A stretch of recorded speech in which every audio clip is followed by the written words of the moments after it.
Wildfire researchers in South Carolina are literally burning houses down on purpose, and everyone should know why.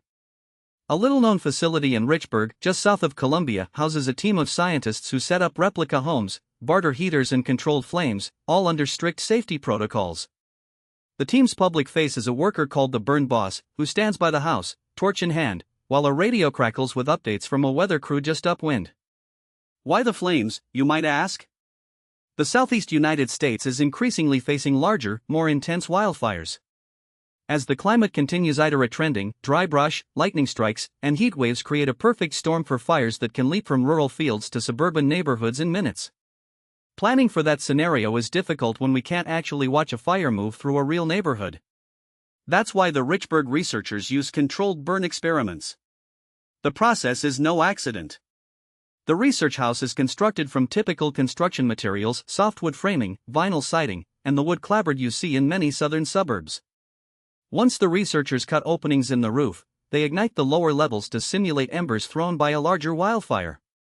They then use a battery of sensors, infrared cameras to map heat spikes, smoke detectors to gauge particulate levels, and high-speed cameras for viewing flame behavior. The data collected clarifies how moisture in wood, wind direction, and building design influence how a fire spreads. Recomienda. According to the scientists, the real value lies in translating this data into actionable rules.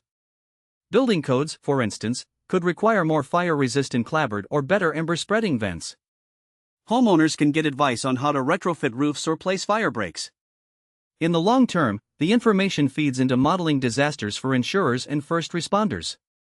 Safety is always the first priority. The burn boss is required to keep the operation upwind, using a wind shield, a fire extinguisher, and a communication chain.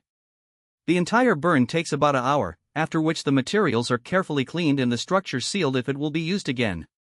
The research team reports that there have been 0 serious incidents in years of operation. In a world where wildfires are becoming a regular threat, it might surprise some that some of the most intense scientific work is literally happening in a backyard in Richburg.